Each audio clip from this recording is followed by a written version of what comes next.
Dare il buongiorno con il buio non accade sempre, ma per questa puntata di Sette in Punto lo facciamo perché Sette in Punto è registrata in una serata particolare, quella del Radicchio d'Oro, un premio a Castelfranco Veneto, arrivato alla 18ª edizione che andiamo a conoscere con tutti i suoi protagonisti, sia i premiati che anche gli organizzatori, visto che cominciamo a capire direttamente da uno dei principali autori come e quando è nato questo premio. 18 anni fa avrebbe pensato a un'esperienza così lunga e duratura? No, veramente siamo partiti in sordina, tranquilli, calmi, però nell'andare gli anni abbiamo potenziato questo premio perché sicuramente sia per me e anche per i collaboratori che ho, ristoratori del Radicchio, è un grosso traino di una bella immagine per tutta l'Italia, quindi noi dobbiamo portare la nostra immagine del Radicchio in tutto il mondo, quindi questo è una cosa, un bel auspicio, siamo partiti bene, adesso ci siamo veramente rinforzati con grandi personaggi e quindi per me è una grande soddisfazione. Come gruppo di ristoratori vi apre la stagione sostanzialmente? Sì, da stasera si parte col tour di force delle varie serate nei vari ristoranti che fanno parte del consorzio ristoranti Radicchio. 18 anni, diventa maggiorenne la manifestazione, le chiedo una emozione più grossa di tutte in questi anni. Ma io non posso dire perché sono stati tutti gli anni belli perché abbiamo sempre avuto bravissimi e grandi personaggi, quindi non vorrei discreditare, è sempre andata bene, abbiamo sempre avuto un gran successo. Si dice che i terroni sono due, quelli del nord e quelli del sud. Quelli del sud io sono un rappresentante e quelli del nord, li sappiamo, stanno nel Veneto. Ma al di là di quello, cosa ci lega? Ci lega l'italianità intanto prima di tutto, e poi l'operosità, e poi la voglia di fare, e poi l'affacciarsi sull'Adriatico per esempio, anche quella è un'altra liaison. Rispetto alle 3 etichette di vino presentato, quale sta meglio con il Radicchio dei suoi vini? Ma tutti e tre, dipende, se fai il radicchio arrosto ci sta bene il rosso, se fai il radicchio in insalata va bene il bianco, va bene il rosato.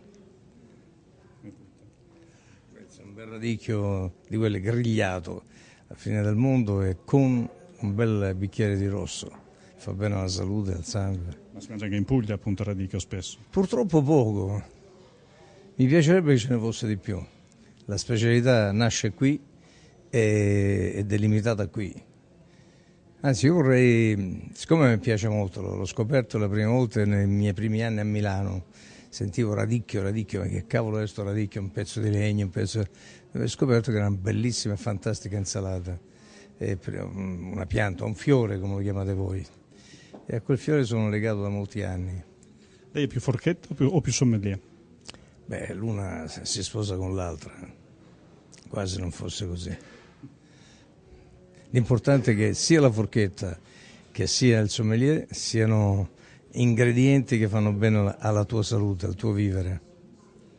Le richiedo forse una battuta sul premio sostanzialmente, che emozione può darle? Vediamo, io non lo so ancora cos'è, è una domanda che mi devi fare più tardi.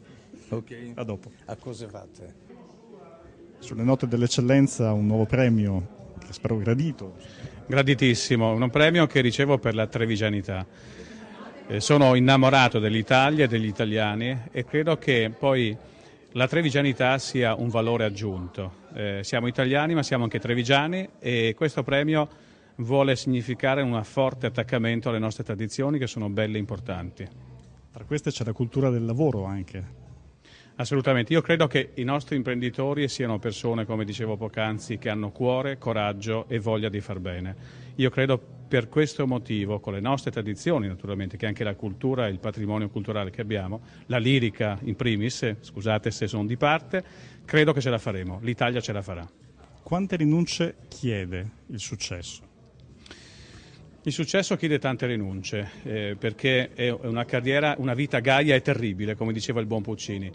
Però è la soddisfazione di portare con la passione una bandiera italiana nel mondo, che è la lirica, e tutto il mondo, devo dire, ci ama anche per questo. Potremmo dire uno scontro tra titani dell'eccellenza, diciamo una bella coppiata perlomeno. Beh, insomma, bisogna dire che la voce di questo signore, di Francesco Grollo, è qualcosa che emoziona, specialmente quando a me mi canta il Piave e l'Inno d'Italia, no? Ma anche il resto, è veramente bravo. Anche quest'anno appunto un premio, un'altra medaglia che poniamo. Sì, riconoscere delle persone della nostra provincia i meriti che hanno, io credo che sia anche un dovere nostro. Casatella Trevigiana è un prodotto del territorio che parte dalla terra, dai nostri animali, dai nostri allevatori e che viene fatto un formaggio che è un'eccellenza. E assieme a questa eccellenza che è sull'alimentare noi pensiamo anche alle eccellenze che abbiamo nella nostra provincia e una è questa. Mattina Colombari, un premio per il suo impegno civile. Sì. Fai conoscere bene di cosa si occupa. Io da circa 8 anni sono volontaria in prima linea e anche ambassador della Fondazione Francesca Rava, NPH Italia Onlus. Noi ci occupiamo dell'isola di Haiti e di tutte le problematiche legate alla mortalità infantile e a tutta una serie di gestione creando delle scuole, degli orfanotrofi. Abbiamo un ospedale pediatrico che è l'unico dei Caraibi che ospita ogni anno 80.000 bambini, abbiamo un programma di scuole di strada, di distribuzione di acqua potabile e di cibo. Haiti è il secondo paese più povero al mondo, è un paese del quarto mondo dove un bimbo su 3 non arriva a 5 anni di vita, morendo o per malnutrizione o per malattie curabilissime nel nostro mondo. Il terremoto ha lasciato grandissime ferite, in questi anni qualcosa è migliorato anche col vostro intervento? Purtroppo di tutti i soldi raccolti dalla Banca Mondiale ad Haiti in questo momento sono arrivati solamente il 7% di questi fondi e questo dato è scioccante. I nostri progetti funzionano e vanno avanti perché siamo una realtà più piccolina ovviamente. Tutti i nostri progetti nascono da donazioni italiane. Di base noi cerchiamo di avviare il progetto e poi di consegnarlo agli haitiani proprio per dargli la possibilità di lavoro e di dargli una speranza verso un futuro ovviamente. Quindi certo durante l'emergenza terremoto o in questo caso per l'uragano si agisce in emergenza, dopodiché bisogna dargli i mezzi per uscirne da soli. Questo premio in quanti lo condividete quindi allora?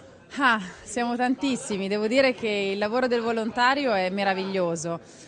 Egoisticamente diciamo che è più per noi come esseri umani, nel senso che aiutare gli altri ci fa stare bene, ci fa essere delle persone migliori e se diventiamo migliori noi riusciamo anche a dedicarci agli altri e avere comunque una marcia in più perché diventiamo delle persone complete. Il premio si colleziona in questo caso? Sì, questa è una vetrina bellissima, una serata eccezionale nella quale non potevano mancare le nostre eccellenze lattiero-casearie. Qua abbiamo le DOP, abbiamo i prodotti tipici, la bellezza di questi tavoli che sono stati preparati è qualcosa di incredibile, questo per dare la dimostrazione di quanto il lattiero-caseario faccia per il settore agroalimentare del Veneto.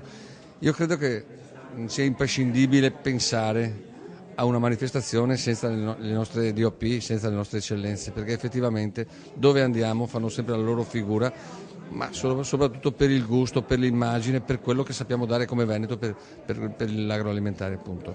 Abbiamo ascoltato eccellenze della cultura, dello sport, abbiamo sentito storie di grande sacrificio dietro questo. Ovviamente si applica appunto anche al vostro settore.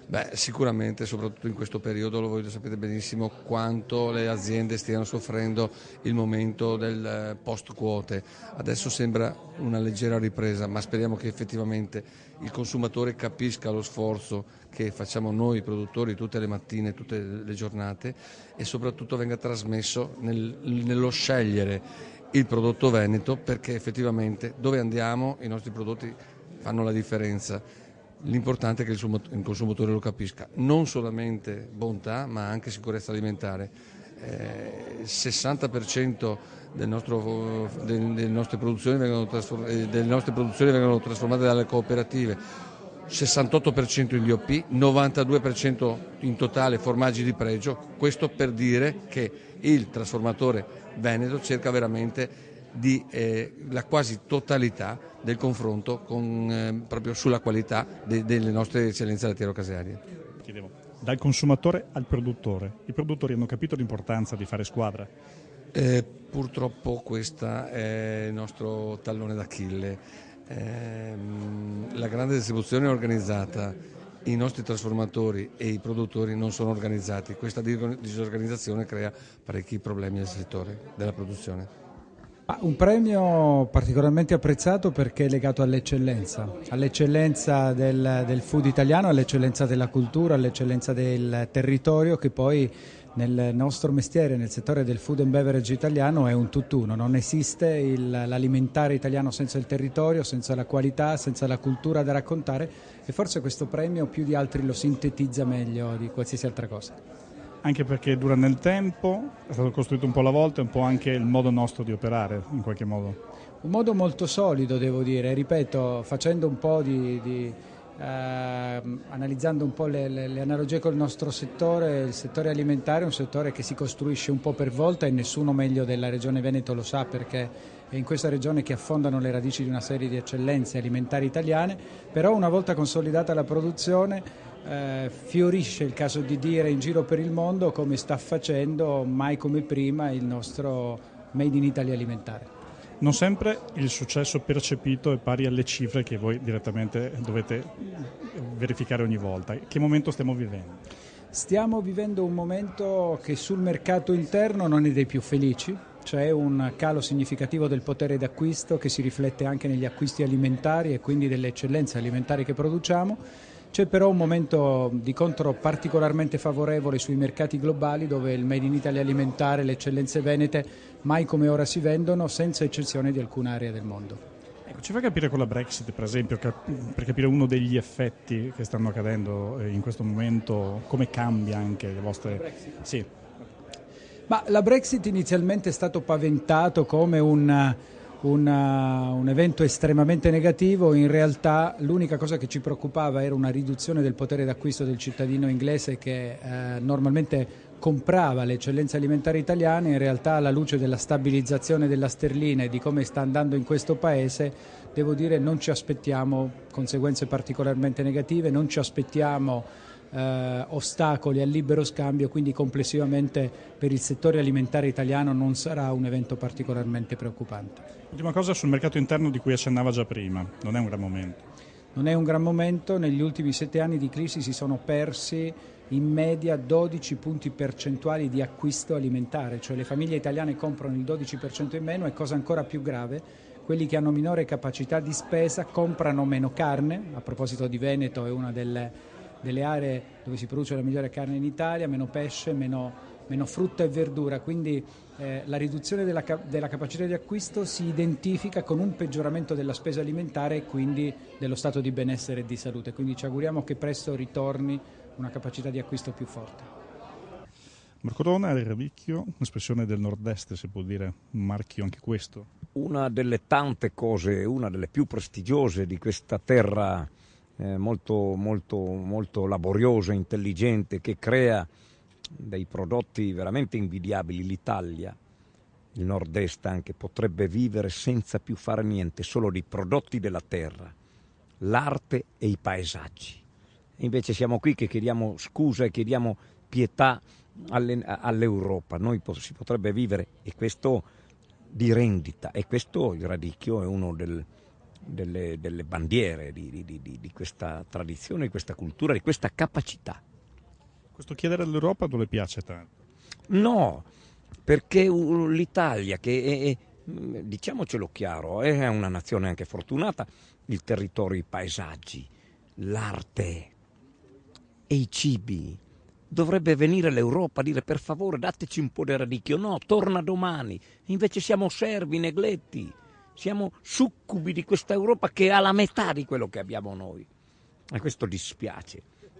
E succede per una cattiva guida, io non lo so, sto per dire una sciocchezza, ma forse l'autonomia italiana ci vorrebbe uscire dall'Europa quasi. Se siamo schiavi dell'Europa con tutto quello che abbiamo di bello, il meglio. Ecco, mi chiama così una domanda però che c'è in parte solo con l'Europa. L'arrivo di Trump cosa cambia? Come lo vede? Non so, bisogna aspettare un po'. Non credo che cambi nella maniera che è stata adombrata, perché lui sa che ha l'attenzione del pianeta e quindi lui ha avuto i voti spaccando di qua, spaccando di là, dicendo eliminiamo. È un po' da stare attenti, perché ha delle idee inamovibili e quelle possono essere pericolose, quindi vediamo. Ci vuole un annetto a capire di che pasta è fatto. Di che pasta è fatto si è capito. Bisogna vedere se adesso segue quella linea sua, anche di abbastanza ignorante, grezza e rozza, oppure se dice devo fare attenzione, ho avuto i voti mediante le mie spacconate verbali, adesso devo fare il bravo. Io ho la sensazione che un po' il bravo lo debba fare. Questi dunque alcuni dei protagonisti del Radicchio d'Oro, del premio Radicchio d'Oro, i premiati legati alla cultura e allo spettacolo. Tra poco, dopo la pausa, parleremo anche di sport, dei premiati dello sport in questa manifestazione. A tra poco.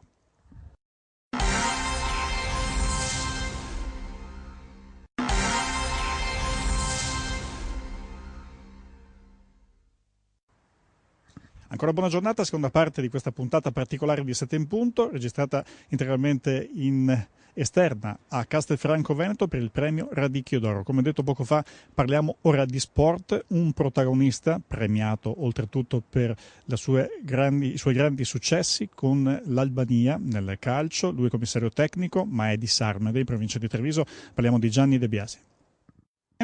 Anche qui è una nazione tutto sommato, il Veneto, come l'Albania che la adora completamente, qui c'è anche il Veneto che la segue con tanta attenzione. Il Veneto è la mia terra, è la terra dove sono nato, dove sono cresciuto, dove ho acquisito i valori che ho cercato poi di portare anche nel mondo del calcio, che sono quelli della serietà, del lavoro e del non trascurare mai le opportunità che la vita ti mette di fronte. Viaggiare piace? Sì, mi piace molto e sono molto curioso, mi piace incontrare gente nuova, gente che è sconosciuta ai più, e anche per dire il popolo albanese che noi abbiamo conosciuto in maniera molto particolare. Io poi l'ho avuto modo di rivalutarlo, perché credo che siano persone che hanno una dignità, che hanno voglia di fare e che cercano di avvicinarsi il più possibile all'Europa quanto prima. L'omaggio che ha avuto in Albania sa che ha emozionato anche chi l'ha visto da qua. Sì, è stato molto bello, è stato un riconoscimento da parte del Premier Edi Rama che mi ha voluto gratificare con quelle parole che mi hanno toccato tantissimo, perché credo che la soddisfazione più grande, specie per noi italiani, sia quella di poter far vedere che valiamo qualcosa anche al di fuori dei nostri confini, e credo che sia una gioia per tutti. Bello fare commissario tecnico o meglio fare l'allenatore? Cosa si aspetta per il futuro? Ma io ti dirò che sono arrivato a un punto che sto bene anche a fare il commissario tecnico. Se vedo meno i giocatori non mi spavento e cerco di adoperare il poco tempo che ho a disposizione per lavorare al meglio e per prepararli a fare le cose che dobbiamo fare. Peccato una sconfitta così ampia e sfortunata poco prima dell'Italia. Ma è stata una partita strana, perché dopo 16 minuti siamo rimasti in 10, eravamo sull'1-0 per loro perché hanno fatto gol su rigore, e poi abbiamo avuto un'altra espulsione, a quel punto lì in 9 contro 11, partita impari, e quindi il risultato che si spiega da solo. Con l'Italia sarà un derby. Con l'Italia sarà un derby sicuramente anche per gli albanesi. Gli albanesi come seconda nazione hanno l'Italia, chiaramente la prima è la loro patria, però la maggior parte degli albanesi tifano Italia, sanno l'inno italiano, ti dico, sarà sicuramente una festa quella partita lì. Ti chiedo un'ultima cosa, un po' di invidia per Ventura dal punto di vista di poter plasmare un gruppo nuovo e giovane come quello che deve fare adesso? Ma Ventura sicuramente ha tante possibilità, perché oggi il campionato italiano per necessità mette in mostra giovani importanti o giocatori che hanno fatto bene, che si stanno rilanciando un'altra volta. Vedi Immobile, ma credo che per Belotti sia la consacrazione, per un giocatore che ha qualità, allo stesso tempo Verratti che sta acquisendo esperienze all'estero, e ha sempre la forza e la fortuna di poter contare sul gruppo storico che è quello della Juventus. Portiere e difensori credo che siano la garanzia per questa nazionale. Sergio Campana, avvocato, innanzitutto la sua presenza qui questa sera è una tradizione, come il Radicchio, come il Nord-Est, insomma siamo prodotti tutti quanti tipici e forti del Nord-Est. Sì, io sono tra i soci fondatori di questo premio, quindi vengo sempre volentieri come fossi a casa mia. Ecco, 18 anni fa avreste detto una cosa del genere? È un premio che insomma, sottolinea i meriti di sportivi, di imprenditori, uomini di cultura, eccetera, quindi è una cosa assolutamente positiva. Una buona crescita e una tradizione che continua e continuerà. Sì, speriamo di sì. Abbiamo tanti fiori prelibati che sono cresciuti, talenti, abbiamo visto questa sera tanti premi anche. Come vengono scelti questi campioni dello sport? Ma di solito non solo, insomma, si privilegiano meriti strettamente sportivi, si vede anche il tipo di persona, l'uomo, e quindi sono sempre personaggi di valore anche da un punto di vista umano. Una battuta esterna invece, appunto, di queste ore, la richiesta del nuovo commissario tecnico Ventura di poter anticipare, diciamo, i campionati per avere uno stesso parità anche, diciamo, di regole con le altre nazioni. Lei che ne pensa? È possibile collegare in questo modo, fare anticipare ulteriormente, cambiare le date? È sempre molto difficile mettere insieme gli interessi dei grandi club, quindi del campionato, con la nazionale che ci ha sempre rimesso. Mi pare che Ventura abbia idee chiare, soprattutto anche per quanto riguarda la valorizzazione dei giovani. Credo che sia un momento importante per il calcio italiano, perché si stanno affermando dei giovani, magari poco tempo fa non si vedeva più ormai traccia dei giovani calciatori italiani, adesso mi sembra che ci siano, e Ventura mi pare che abbia le idee chiare in proposito. Premio per lo sport, Francesca Della Pena innanzitutto, c'è questo premio particolare, però è una testimonianza di quello che avete fatto. Sì, sono orgogliosa di essere qua oggi, perché poi è sempre bello festeggiare degli avvenimenti che comunque sono stati importanti, ed è bello poterli condividere, poi circondati anche prodotti da medaglia, quindi ancora meglio. Una curiosità in cucina, il radicchio piace particolarmente? Ben conosciuto e utilizzato? Sì, è una verdura che uso tanto, sia in insalata, magari anche per fare un semplice risotto al radicchio, ma che comunque fa sempre bella figura anche se inviti amici a cena. Può alzare la medaglia per vedere un attimino anche quanto pesa, che peso specifico ha anche del suo cuore? Beh, è importante perché comunque è una medaglia lunga anni, nel senso che è una medaglia che sarebbe dovuta arrivare a Londra 2012, che non è arrivata per un po' di sfortuna, ma che poi ci ha fatto fare altri 4 anni di un bellissimo percorso, coronato appunto da questa ciliegina sulla torta che ha pagato e insomma ha reso orgogliosi tutti. Gabriele Pezzato, è l'occasione questa anche per dirvi grazie, sostanzialmente testimonia di un premio che è un po' collettivo. Sì, siamo tutti molto orgogliosi di ricevere questo premio, anche e soprattutto indossando questa maglia, perché noi rappresentiamo sì la nostra federazione, il nostro sport, ma soprattutto l'esercito italiano, quindi che venga riconosciuto all'esercito un riconoscimento per noi è molto importante, siamo orgogliosi di questo. Quanti sacrifici dietro i successi? Tantissimi, come tutti gli atleti fanno probabilmente quando fanno lo sport a livello agonistico, poi un po' di fortuna, un po' di talento e altri piccoli ingredienti riescono a magari tirar fuori un risultato, però sicuramente anche i sacrifici sono molti.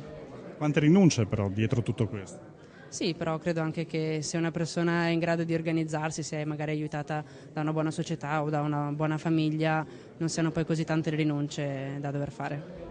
Io sono il colonnello Remo Del Favero, comandante del centro olimpico dell'esercito, siamo a Roma, però abbiamo atleti da tutta Italia e per noi è un onore, per me soprattutto, comandare questi atleti e atlete che fanno onore in Italia e al mondo. Sono veramente brave, fanno sacrifici tutti i giorni e alla fine i risultati si vedono. Abbiamo avuto 9 medaglie, 8 per gli atleti alle Olimpiadi di Rio e un'atleta paralimpica dell'esercito, Monica Contraffatto, che ha vinto il bronzo nei 100 metri piani. Sono veramente orgoglioso di loro. Come coltivate questi talenti? Questi talenti fanno una vita impegnativa dal punto di vista dell'allenamento e poi sono sempre nostri militari e tengono alto il nome dell'esercito e cerchiamo di stare molto vicino a loro e cerchiamo di aiutarli nelle loro attività agonistiche.